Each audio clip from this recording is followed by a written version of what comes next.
Hello friends, आज मैं आपको सिखाने वाला हूं कि ब्याज कैसे निकाला जाता है। देखिए, प्रश्न है कि 1200 पर 6% प्रति वर्ष 146 दिनों के लिए साधारण ब्याज कितना होगा। पहले तो मैं इसे थोड़ा सा समझा देता हूं।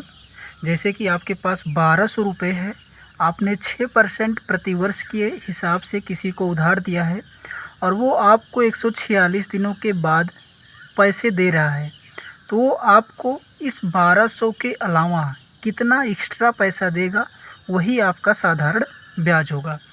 देखिए, सबसे पहले आपने एक सूत्र पढ़ा होगा कि साधारण ब्याज जो होता है वो कितना होता है। एक बार मैं उसको भी आपको समझा देता हूँ। देखिए, वो फार्मूला है कि साधारण ब्याज होता है मूलधन गुणे दर गुणे 100 समय बटे 100। अब मूलधन क्या होता है कि आपने जो अमाउंट दिया है वो मूलधन है। दर क्या है कि जो आपने 6% दर लगाया है वो आपकी दर हो गया, और समय कितना हो गया 146 दिनों के लिए। देखिए, इसको हम किस प्रकार से सॉल्व करेंगे। सबसे पहले मूलधन को हम अगर शॉर्ट में लिखें तो इसे एसआई कहते हैं, यानी कि सिंपल इंटरेस्ट। उसके बाद हमारा मूलधन कितना है 1200 रुपये है, तो यहाँ पे आप 1200 लिखेंगे, मल्टीप्लाई 6 है, दर कितना है 6%, और प्रतिशत को हमें हटाना हुआ तो नीचे हम 100 लिखेंगे। फिर मल्टीप्लाई करेंगे, लिखेंगे समय। समय कितना हमारे पास 146 दिन, 146 लिखेंगे। चूँकि ये दिन में है तो इसे हमें वर्ष में कन्वर्ट करना पड़ेगा। अब वर्ष में कन्वर्ट करने के लिए हम क्या करेंगे, 365 से डिवाइड कर देंगे। अब क्या होगा, अब इसे हमें सॉल्व करना है। कैसे, सबसे पहले देखेंगे ये 00 से ये 00 यहाँ से कैंसिल हो जाएगा।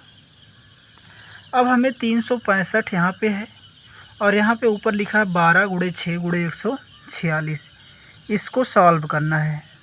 तो सबसे पहले हम देखेंगे कितने से सॉल्व होगा। एक बार 3 से चेक करेंगे। 3 एकन्नम 3, 3 दूनी 6, तो 3 से नहीं कटेगा, ये कटेगा 5 से, लेकिन 5 से ऊपर कोई गिनती नहीं कटेगी। एक बार और चेक करते हैं कितने से ये कटने वाला है, उसको देखते हैं। अगर यहाँ पे हम 365 के बदले 301 बार 66 लिख के देखते हैं तो हो सकता है कि ये पूरा कट जाए। चलिए 366 ले लेते हैं। तो यहाँ पे हम एक बार कैंसिल करेंगे 6 से, तो 6 6 36 और 6 एकन्नम 6, ये कितना आ गया 61 आ गया। अब 61 चूँकि कटेगा नहीं तो अब इसे हमें मल्टीप्लाई करना है। 12 छक 72 के 2, हासिल आया 7, 12 चौक 48 और 7 55, 12 का नम 12, 5 17, 1752 भागे 61। अब हमें इस संख्या से भाग करना है। चलिए मैं एक बार आपको भाग करके भी बता देता हूँ। 61 डिवाइड 1752, इसे हम कितनी बार ले जाएंगे, 2 बार ले जाएंगे। 2 एकन्नम 2, 2 छक 12, यहाँ से आया 3 और यहाँ से आया 5, यहाँ हो गया 532।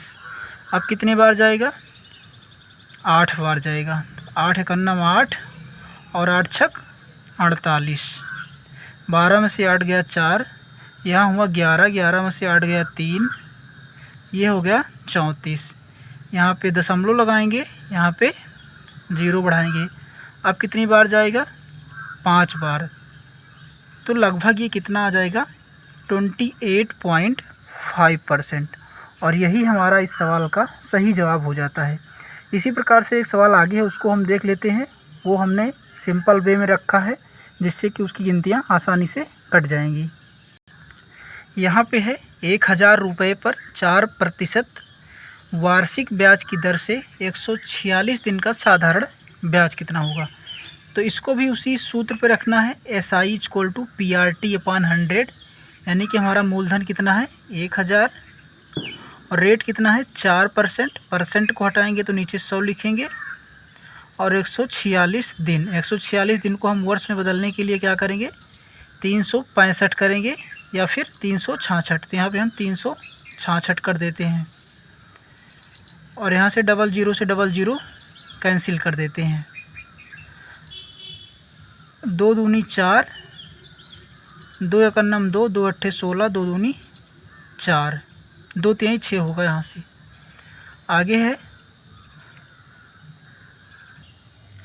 देखिए नॉर्मली जब आपसे इस प्रकार के प्रश्न पूछा जाए तो यहाँ पे आपको 365 ही रखना है। आपको ऊपर वाले प्रश्न में भी 365 रख के सॉल्व करने लेना है। एक बार मैं 365 रख के बताता हूँ। 1000 इंटू 4% इंटू 100 इंटू 146/365, 00 से 00, 5 दूनी 10, 5 सते 35 और 5 एक अन्नम 5, यहाँ होगा 5 3 15, 73। अभी कितनी बार जाएगा? 2 बार जाएगा। और मल्टीप्लाई करेंगे 2 चौके 8 दूनी 16, तो हमारा जो साधारण ब्याज आएगा वो कितना आ जाएगा? यहाँ से 16 रुपये आ जाएगा। और इसका सही जवाब भी ये 16 हो जाता है।